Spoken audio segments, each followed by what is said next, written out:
Welcome back to our World Chess Championship Made Simple series, and today we are back for game four. Now, so far, there have been a lot of draws, and that's what usually happens in these things because they're such good players and they're playing at such a high level that it takes quite a lot to mess things up and to lose, and they rarely make big mistakes. And today we get Magnus playing white against Mr. Jan Nepomniachtchi, the World Chess Championship challenger, playing black. Now, the last time these guys played, I should tell you that Magnus tried to play d4 as white, and then we had some sort of Queen's Gambit Catalan system with g3 and Jan taking on c4, and that was also an interesting game. But in today's game, they started off with e4, so Magnus said, let's see what you have against the king's pawn opening. And Jan says, well, let's talk Petrov. Let's try a little Russian game here. And this is called the Petrov opening or the Russian game, named after the Russian chess player Petrov, who used to copy the white knight into f6.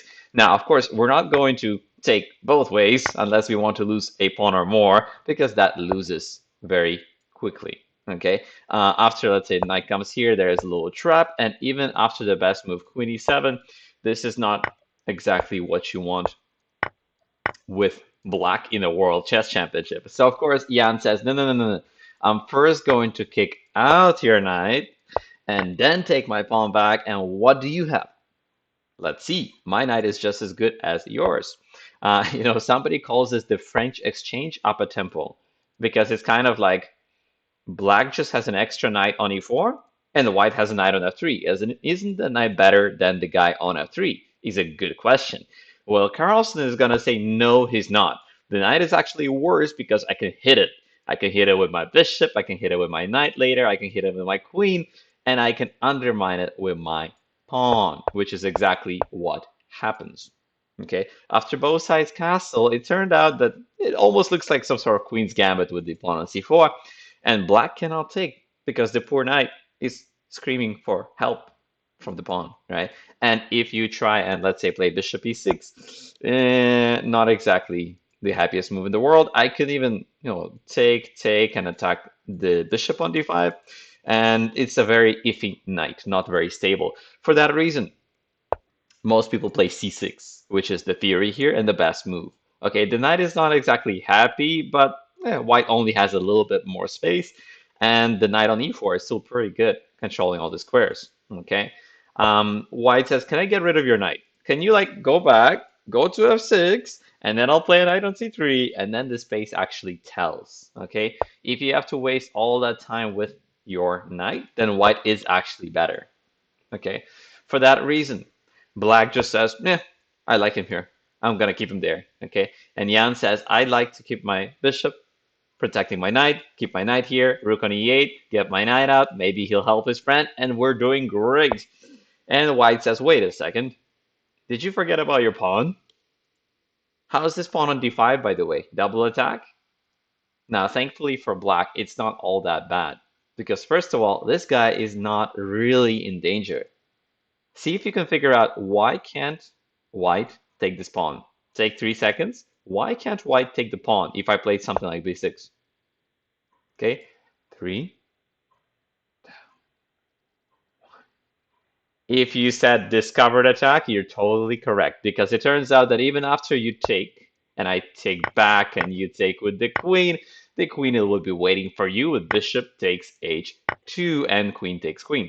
For that reason, you're not really attacking two things, you're only attacking that guy, but it's not so easy to protect him. Like, let's say you play b6, cheese is not exactly what you want, because one day, I'll defend against your discovery, make sure you can't get to d5 and eat your pawn. And even if I don't, that c6 square is weak. I can play something annoying like queen b5 or bishop b5, and it's not so easy for the knight to get out, and the bishop will be out to get this pawn later. For that reason, he's not going to play b6. Jan chooses queen b7. Again, the knight is not thrilled, but hey, at least he gets the job done. At least we're covering b5, we're covering b7. You can't really get to my queen easily. Knight e5, I'll always take. It's not that big a deal. And so in the actual game, Magnus says, how about we trade? We trade. And you're going to take me, and I'm going to take you. And you're gonna take me because this is forced. And should I take the pawn? Now, to be honest, that would be an interesting move. Scary, but interesting. Okay, and maybe in the future game we'll see the queen taking and trying to go for the rook instead of knight as a little intermezzo. But it gets a little scary because the queen can get kind of trapped here, and even if it's a free pawn after knight d7, it's still clear that this is a great pawn to take, and maybe black has some attacking chances against the queen. All right, for that reason, he did not take on b7 in this game, and instead he chose to go for the endgame. Okay, after we trade off another pair of pieces, we only have 2 pairs of pieces left, and the queens will go off the board soon. First, they trade on d5, and white undoubles his pawns. Okay, the whole reason white goes for this is to say, hey, how are you taking out that guy? He's not coming out here. He's not coming out there. So that's a critical point. He could try to counter d7. You want to take out your knight here? Hey, see what happens. Go ahead. Go ahead. Ah, gotcha. Your bishop is trapped. Okay, and this is the devious trap Magnus had set up earlier with his queen b3 idea. Now, the whole idea is you cannot move the rook because your bishop is hanging. You cannot help the bishop because he's short on squares. All the squares are taken. All the squares are taken. If you move the queen, you lose your knight. If you move the bishop, you lose your bishop. If you move him to b8, you lose something. Probably, let's take a look. I want to take the rook, but I first have to make sure I'm not missing anything. So some sort of king h1, and then your rook is in real big trouble. All right. For that reason, he did not try to take out the knight and tries to solve the problems a different way, a very cute tactical way. He says, would you like to trade queens or take my pawn? Take my pawn, and that'll be the last thing you do. But if you trade queens, I solved my knight's problems. Okay. And if you'd like to go back, I can finally take out the horsey. Okay. And if you want to trade, that's a great endgame because you're the one with a backwards pawn, mister. Okay. So Jan is happy to trade, and Carlsen says only on my terms. If you want to trade, all right, but you have to do it when I want you to, because after this trade, after you trade on our terms, right? The problem is the pawn on a7. Okay, suddenly this guy is frozen. He doesn't have an easy time going anywhere, especially if you moved your knight and we got to play something like rook e2, rook a2. Okay, then you're actually losing. Then you're actually in trouble. Right? Of course, Jan knows all this, so he takes the queen and gets rid of backwards Barry on a7. Okay, now that Barry doesn't exist anymore, he's no longer a backwards pawn, I should say. He's actually a great pawn, outside protected passer. Okay, and if you do nothing and just let him live, one day he could be a problem. So White really has to get something going before Jan starts playing for the win, because he's the one with the bad pawn. He's the one with the protected passer to worry about. Let's take a look at what Magnus does. He says, how's the outpost? Can I just, bother your bishop a little bit? Just a little bit. Maybe you want to play, g6? And that's exactly what happens. But then, some little cheese over here, maybe some weaknesses, and also I can fix your pawns. Maybe I can use those outposts you gift me. Okay. If you let me have my way, I'll get my pawn here, I'll get my knight to f6, and that's kind of what happens in the game. And your pawns are frozen. Before I tried to freeze this guy, now I'm trying to freeze these guys. Okay, so it's working against black's pawns.